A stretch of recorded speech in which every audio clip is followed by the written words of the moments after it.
De Dakar au bout du monde. De Dakar au bout du monde. De Dakar au bout du monde. Les femmes en migration. Un podcast du studio Epoucaille.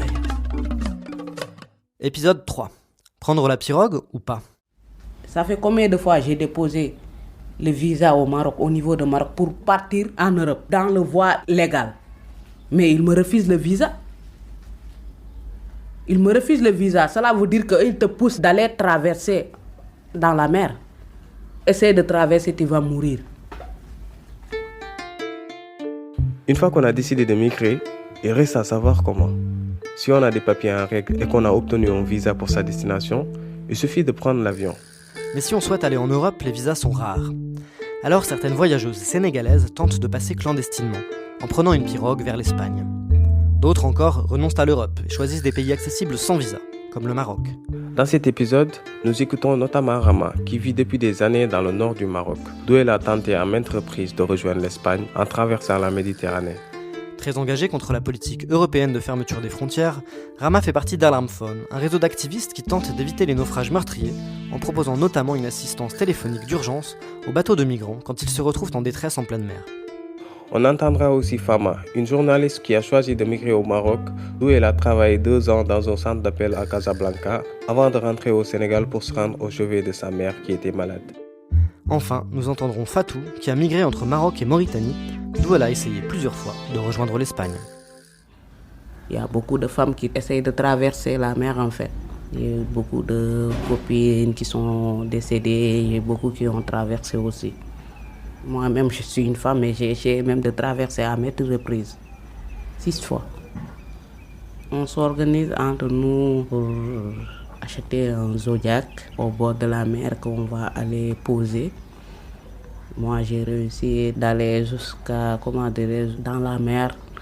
L'Espagne n'était pas loin de moi, je voyais les places comme ça. Je pensais que j'ai réussi même.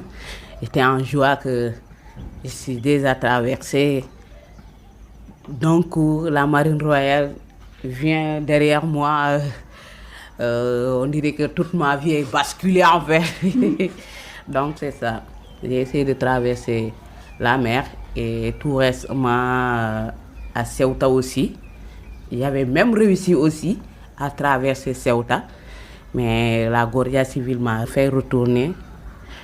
C'est là-bas que même on m'avait tiré ça, la tache là que vous voyez. Vous voyez. On nous tirait des balles plastiques.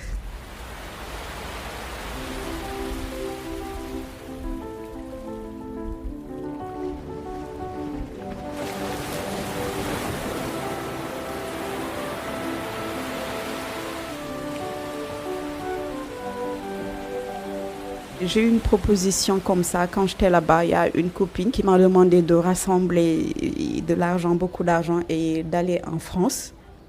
Mais moi, ça ne me disait rien. Déjà, pourquoi j'ai choisi le Maroc? Parce que le Maroc et le Sénégal, c'est des pays qui sont amis. Tu n'as pas besoin de visa. Pour aller en France, c'est un peu compliqué. L'Espagne, etc. L'Europe, le visa Schengen, c'est un peu compliqué. Alors, le Maroc, c'était plus accessible pour moi.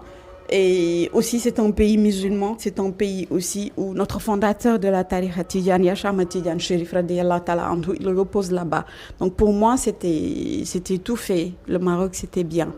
Alors, une fois que je suis arrivée, il y a ma copine qui m'a demandé qu'une de ses copines aussi avait rassemblé tout son argent et elle était partie en France. Mais je lui ai dit, moi, ça ne me dit rien. Quand tu pars en France pour la première fois, ils te donnent un visa court séjour. Moi, je ne me vois pas rester là-bas. On me donne par exemple un visa de 3 mois maximum et je reste là-bas pour l'éternité. Je n'aurai pas de papier, je ne sais pas quand est-ce que je vais retourner au Sénégal. Ça, pour moi, c'était impensable quand même. Je pouvais demander le visa depuis le Maroc, c'était possible. Mais surtout, moi, ce que je ne voulais pas, c'est d'être en sans-papier en France et de me dire, mais quand est-ce que je vais rentrer au Sénégal? Il y a ma fille, il y a ma maman. Moi, je veux être libre de retourner dans mon pays quand je veux. Quand je veux.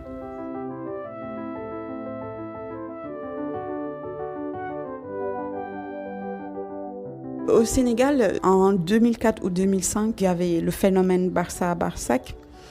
Il y a mon cousin qui est venu me proposer d'opter pour prendre la pirogue à moi. Il est venu, Fama, j'ai besoin de toi pour discuter. Il habite dans l'autre quartier, très loin. J'ai dit, c'est quoi? Il m'a dit, il y a un ami, c'est un convoyeur. Tu payes, à l'époque, c'était 400 000, je pense. Il t'amène à Barcelone, etc.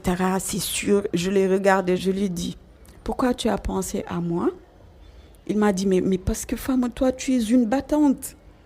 Durant les vacances, tout le monde prend des vacances, mais toi, tu optes pour aller travailler durant les 3 mois. Même durant l'année scolaire, parfois, tu travailles, tu as ton commerce, alors que tu es très jeune, etc., etc. Je dis, ah, d'accord, merci pour les compliments. Je sais que je suis une battante. Est-ce que je suis dans le besoin? Tu sens que je suis dans le besoin? Il m'a dit, mais on a toujours besoin d'avoir plus d'argent. Quand tu seras en Espagne, c'est sûr, tu vas exceller parce que toi, tu es une battante. Je lui dis, mais toi aussi, tu as besoin d'argent. Tu es marié, tu as des enfants. Est-ce que toi, tu vas prendre la pirogue? Il m'a dit, non.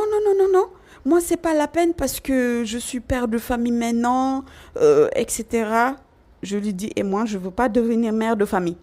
Tu veux que j'aille dans la pirogue et que je meure là-bas. Je ne serai jamais mariée, je n'aurai jamais d'enfant. C'est ça que tu veux? Il m'a dit, non, c'est pas ça. Non, je dis, c'est quoi? Parce que toi, ton convoyeur t'a demandé de chercher des gens et toi, tu auras une commission et tu as pensé à ta cousine. Mais quand même, tu m'aimes pas, hein? Tu m'aimes pas. Je ne vais pas prendre la pirogue et je ne vais pas le conseiller à quelqu'un. Sérieusement. Et il m'a proposé ça, c'était en 2004.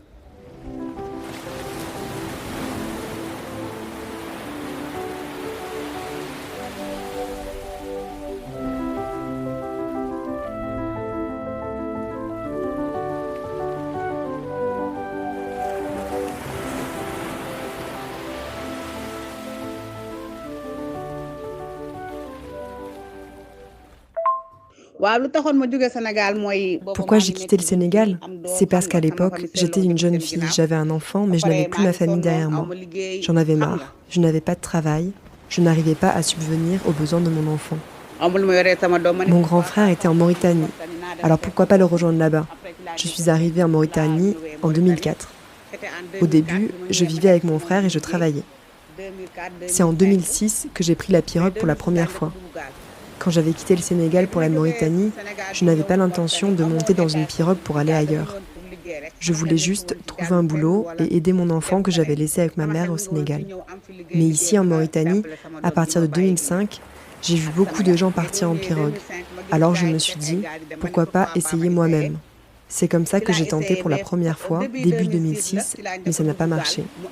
J'ai réessayé, ça a encore été un échec. Alors j'ai laissé tomber. Puis je me suis mariée et je suis partie au Maroc. C'est là que je me suis retrouvée vraiment clandestine. Au Maroc, j'ai été clandestine pendant 5 ans.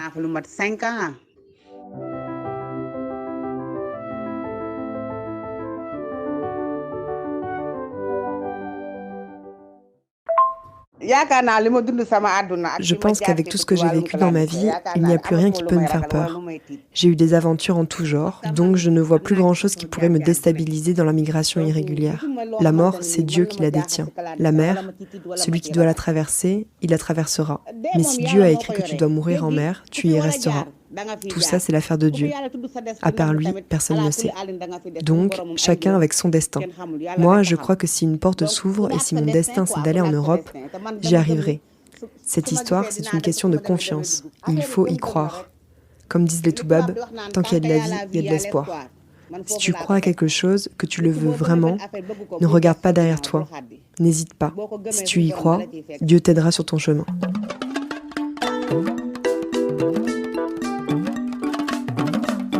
Vous venez d'écouter le 3e des 7 épisodes de la série de Dakar au bout du monde des femmes en migration, un podcast du studio Opoukaï en partenariat avec la fondation Heinrich Böll Sénégal. Merci à nos témoins Fama, Rama et Fatou. Prochain épisode, les GP.